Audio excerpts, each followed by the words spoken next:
अस्सलाम वालेकुम dear student, how are you. सब 9 क्लास की मैथ्स की बुक और रफ कॉपी सामने रख दें।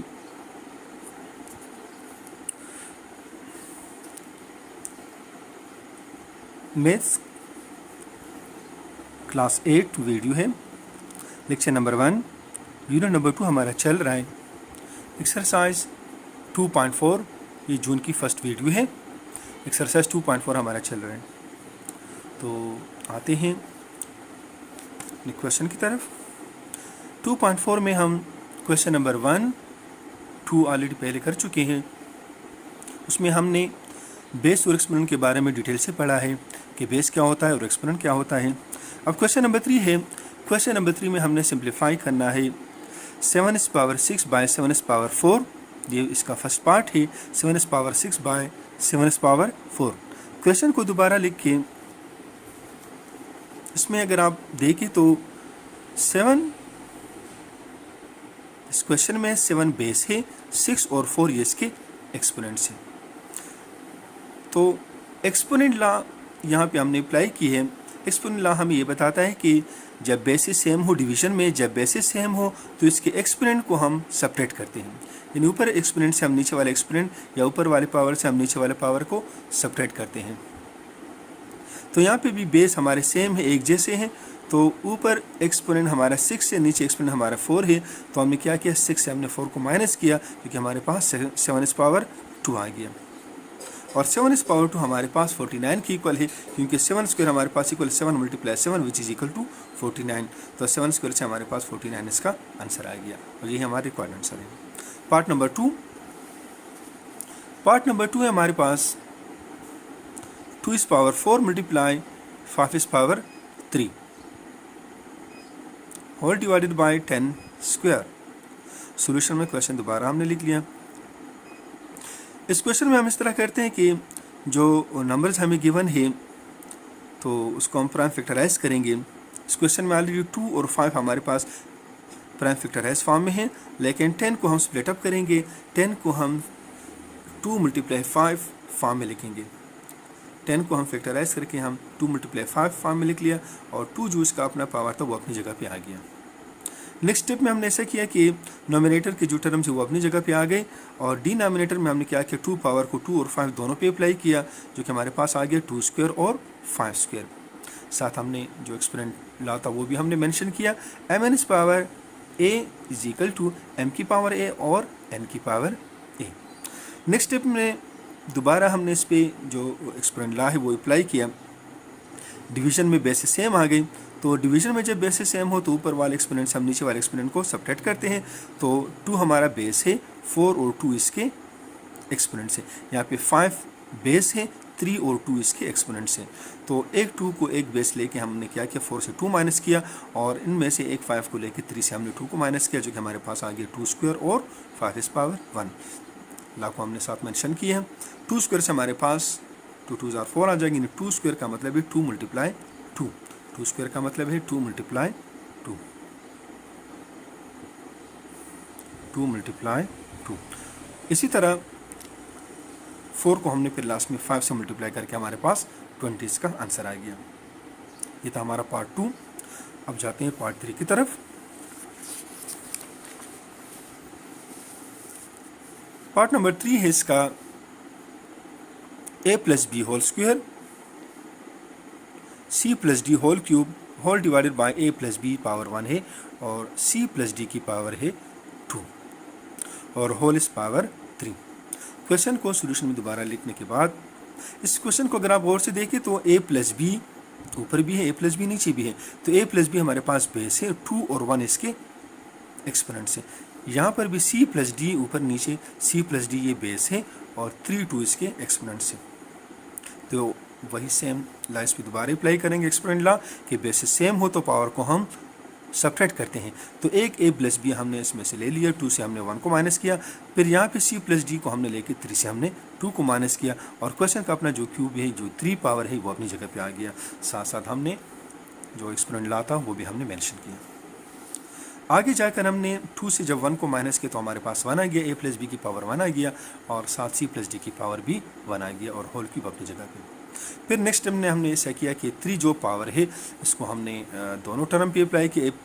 3 को हमने a प्लस बी का जो पावर 1 है इसके साथ भी मल्टीप्लाई किया, और 3 को हमने c प्लस डी का जो पावर 1 है उसके साथ भी मल्टीप्लाई करके जो कि हमारे पास a plus B whole cube और c plus D whole cube हमारे पास आ गया।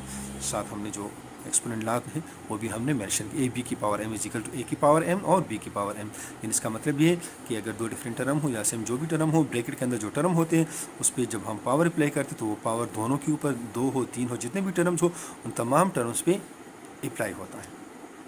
तो ये था आपका पार्ट नंबर 3। इसका आंसर आ गया हमारे पास a plus B whole power 3 और c plus D whole power 3, इसका आंसर आ गया। जाते हैं पार्ट नंबर 4 की तरफ। तो पार्ट नंबर 4 है हमारे पास है cube root of a whole power 1/2। ये क्वेश्चन है हमारा। सोल्यूशन में क्वेश्चन को मैंने दोबारा लिख के ऐसा किया कि क्यूब रूट की वैल्यू हमारे पास 1/3 है। यहाँ पे क्यूब रूट की वैल्यू को मैंने मेंशन की है। क्यूब रूट की वैल्यू क्या है, a की पावर 1/3। फिर मैंने क्या किया आगे, इसका जो अपना पावर है 1/2 अपनी जगह पे आ गया। नेक्स्ट स्टेप ने हमने ऐसा किया कि 1/2 को 1/3 के साथ मल्टीप्लाई किया, क्योंकि पावर पावर के साथ मल्टीप्लाई होता है। तो 1/3 मल्टीप्लाई 1/2 फॉर्म में लिख लिया। ला भी मेंशन किया, a की पावर m की power n is equal to a की पावर mn। आगे हमने ऐसे किया कि 1 को 1 से मल्टीप्लाई किया, 2 को 3 से मल्टीप्लाई करके हमारे पास इसका आंसर आ गया a की पावर 1/6। पावर को पावर से मल्टीप्लाई करके 1 1 जार 1 2 3 जार 6, ये इसका आंसर हो गया। पार्ट नंबर 5 की तरफ जाते हैं। पार्ट नंबर 5 है 5th root of x power 5 multiply 4th root of x power 4। ये हमारा क्वेश्चन है। क्वेश्चन को सेम इसी प्रीवियस क्वेश्चन की तरह हम सॉल्व करते हैं। x पावर 5 है और 5th रूट की वैल्यू हमारे पास 1/5। इसी तरह x पावर 4 है और 4th रूट की वैल्यू हमारे पास 1/4। मैंने जनरल फॉर्म इसका मेंशन की है। nth रूट ऑफ a हमारे पास a की पावर 1/n के इक्वल है। तो इस तरह पावर को पावर से मल्टीप्लाई किया, 5 को 1/5 के साथ मल्टीप्लाई किया, यहाँ पे 4 जो पावर है इसको 1/4 के साथ मल्टीप्लाई किया। ला को मेंशन की है a की पावर m की पावर n, यानी जब 2 या 2 से ज़्यादा एक्सपोनेंट या पावर आपस में आ जाते हैं तो उन सबको हम आपस में मल्टीप्लाई करते हैं। तो m को n के साथ मल्टीप्लाई करके a की पावर mn आ गया। 5 5 के साथ कैंसिल हो गया, 4 4 के साथ कैंसिल हो गया। तो इस तरह हमारे पास आ गया x पावर 1 और x पावर 1। दोबारा इस पर एक्सपोनेंट ला अप्लाई किया तो मल्टीप्लाई है, मल्टीप्लाई में बेसिस सेम है, तो जब बेसिस सेम हो तो इसके पावर को हम ऐड करते हैं। तो 1 + 1 से हमारे पास x पावर 2 आ गया। तो ये था आपका पार्ट नंबर 5। ये क्वेश्चन आपका इधर पे ख़त्म हो गया। जाते हैं नेक्स्ट क्वेश्चन की तरफ। नेक्स्ट क्वेश्चन हमारा है क्वेश्चन नंबर 4। क्वेश्चन नंबर 4 में part number 1, simplify the following in such a way that no answer should contain fractional और नेगेटिव एक्सपोनेंट्स। क्वेश्चन नंबर 4 में पार्ट नंबर 1, 25/81 होल पावर 1/2 ये question है। इस क्वेश्चन में हमारे पास 25/81 ये बेस है, 1/2 इसका एक्सपोनेंट है। क्वेश्चन को सॉल्यूशन में दोबारा लिखने के बाद हमने क्या किया, 1/2 जो इसका एक्सपोनेंट है इसको हमने नॉमिनेटर डिनोमिनेटर दोनों पे अप्लाई किया, यानी 25 के साथ भी 1/2 को लिख लिया और 81 के साथ भी 1/2 को लिख लिया। तो इस तरह हमारे पास एक क्वेश्चन इस फॉर्म में आ गया। एक्सपोनेंट ला के साथ मेंशन किया, x/y की power n is equal to x power n and y power n।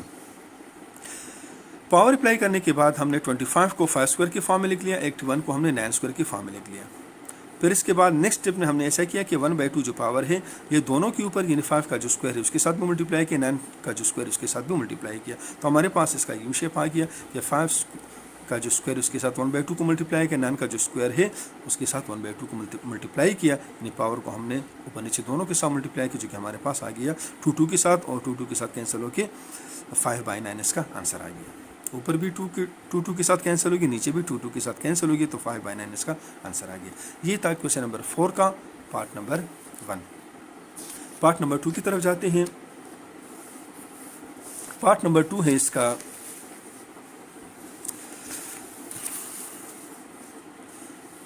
Question number 4 का पार्ट नंबर 2, ab की power 1/b whole divided by 1/ab की पावर 1/a। ये हमारा क्वेश्चन है। क्वेश्चन को दोबारा लिखने के बाद इसको हमने इस तरह सॉल्व किए कि इस क्वेश्चन को अगर आप गौर से देखें तो इसमें बेसिस सेम नहीं है। ए बी ऊपर नोमिनेटर में ए बी हमारा बेस है, 1/b इसका एक्सपोनेंट है। डिनोमिनेटर में हमारे पास 1/ab बेस है और 1/a इसका एक्सपोनेंट है। तो इस क्वेश्चन में हम इस तरह करते हैं कि बेस को हम सेम लाएंगे, किसी न किसी तरीके से हम क्या करेंगे, इसका जो बेस है वो हम सेम लाएंगे। ऊपर ए बी है, नीचे 1/ab है, तो ये तो सेम नहीं हुए। तो इसको सेम लाने के लिए हम क्या करते हैं, यहाँ पे मैंने मेंशन की है एक्सपोनेंट लॉ को कि 1/x को हम इस तरह लिख सकते हैं एक्स पावर -1, यानी एक्स ऊपर चला गया 1 नीचे आ गया, तो ये जो एक्स की पावर +1 है ऊपर जाके क्या हो गया -1 हो गया। तो हम भी इस तरह यहाँ इसके साथ इस तरह करेंगे कि ए बी जो ए बी है इसकी पावर क्या है +1 है, यहाँ पे मैंने मेंशन की ए बी की पावर क्या है +1 है, तो ए बी की पावर +1 ऊपर जाके क्या हो गया -1 हो गया, नीचे 1 आ गया, तो नीचे 1 हम लिखते नहीं है। तो लिहाजा हमने इस स्टेप में ऐसा किया कि ए बी की पावर 1/b ये तो अपनी जगह पे आ गया, नीचे जो 1/ab है ए बी को मैं ऊपर ले गया, 1 नीचे आ गया, तो ये क्या हो गया, इसका ए बी का जो +1 था ये ऊपर जाके क्या हो गया, ये -1 हो गया। ठीक है, ये -1 और अपना जो पावर 1/a है ये अपनी जगह पे आ गया। नेक्स्ट स्टेप में ऐसा किया कि ये जो 1/a जो पावर है 1/a जो पावर है इसको मैंने -1 के साथ मल्टीप्लाई किया, तो 1 के साथ या -1 के साथ जो भी टर्म मल्टीप्लाई हो जाता है तो वही आ जाता है, तो माइनस फॉर्म में 1/a आ गया।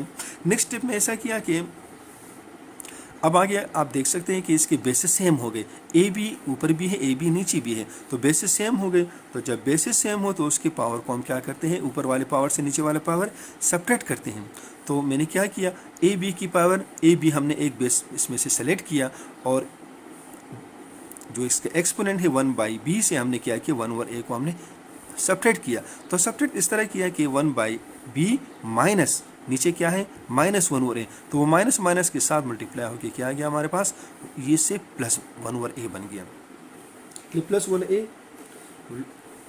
यहाँ पे मैंने रफ साइड पे की है, देखो ये 1/a हमने इसका बेस ले लिया 1/b माइनस नीचे पावर क्या था, नीचे जो एक्सपोनेंट था वो -1/a था, तो माइनस माइनस क्या हो जाएगा प्लस। तो इस तरह ये एक स्टेप मैंने छोड़ के डार्क मैंने लिखा है, तो ये आ गया। फिर नेक्स्ट स्टेप में हमने ऐसा किया कि 1/b + 1/a इसको आगे हमने मज़ीद इसको सॉल्व किए, ए बी इसका एलसीएम आ गया, एलसीएम हमने लेके इसका ए बी एलसीएम आके फिर हमने क्या किया, आसान मेथड है इसका, इस तरह इसको सॉल्व करें कि ये जो इसका एलसीएम ए बी आ गया, इस ए बी को आप 1/a के साथ मल्टीप्लाई करें और फिर 1/b के साथ। ए बी को आप अगर आप पहले 1/b के साथ मल्टीप्लाई करें, ए बी जो एलसीएम आ गया इसको आप 1/b के साथ मल्टीप्लाई करें, तो बी के साथ कैंसिल हो के 1 रह जाएगा, 1 को आप 1 से ए को आप 1 से मल्टीप्लाई करके आपका ए आ गया, फिर प्लस साइन अपनी जगह पे आ जाएगा। ए बी को आप 1/a के साथ रफ साइड में ए बी को 1/a, ए बी को मल्टीप्लाई के 1/a के साथ, तो ए के साथ कैंसिल हो जाएगा, बी रह जाएगा, बी को 1 से मल्टीप्लाई करके बी, तो बी को हमने यहाँ पे लिख दिया। तो ये स्टेप यहाँ पे ऐसा आया है कि ए बी की पावर a + b/ab। आगे स्टेप में हमने क्या किया कि a + b/ab ये पावर है, ये एक्सपोनेंट है, इसको हमने a के ऊपर भी अप्लाई किया और b के ऊपर भी अप्लाई किया। यहाँ पर आप याद रखिए कि ये a b ये बेस है और a + b/ab जो है ये इसका एक्सपोनेंट है, तो इसको हमने a के ऊपर भी अप्लाई किया, b के ऊपर भी अलग-अलग अप्लाई किया और यही इसका आंसर है। इंशाल्लाह नेक्स्ट लेक्चर में हम इसके जो रिमेनिंग पार्ट्स है वो हम डिस्कस करेंगे। अल्लाह हाफिज़।